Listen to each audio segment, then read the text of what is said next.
အဲ့တော့ကျွန်တော်မြစ်နာကို9ခါလောက်ရောက်ပါတယ်ခင်ဗျတတိယအကြိမ်လောက်ရောက်တဲ့အခါကျမှဒီကလေးမလေးနဲ့ရေငံမိပါတယ်အဲ့တော့မြစ်နာမှာကျွန်တော်တို့မြစ်စုံကို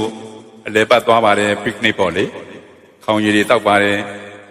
မြစ်ထဲကငါးလေးတွေကင်စားပါတယ်ရေကအမြင့်တမ်းကြီးလင်းပါတယ်သိလှပါတယ်ကြောက်ခဲလေးတွေရတဲ့အယောင်လေးတွေရှိပါတယ်အင်မတန်ပျော်ရွှင်တဲ့ဘဝလေးတစ်ခုကိုကျွန်တော်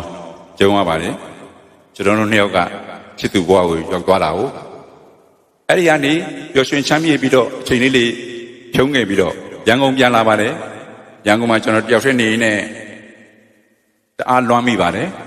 လွမ်းမိတဲ့အခါကျတော့ကျွန်တော်ထိုင်ပြီးတော့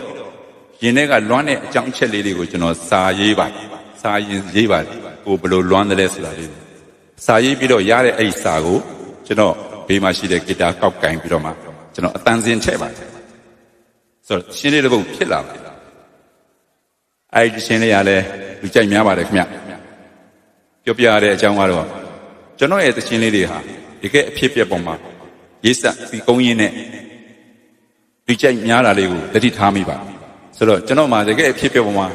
နာမည်ကြီးတဲ့သချင်းတွေအများကြီးရှိခဲ့ပါတယ်ဒါလေးတွေကိုအတိပေးတာပါဘယ်တရှင်းအဘယ်အချိန်ခါမှရေးခဲ့တယ်ဆိုတဲ့သဘောလေးကိုလည်းသိစေခြင်းလို့ပါခင်ဗျာနားဆင်ကြည့်ကြအောင်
ဝမောင်းနှမဖြူပြရဲ့မတွေ့ရဲ့ကြာလို့မိများသွားမလားကွယ်မောက်ပြန်လာကိုစောင့်ကြနေ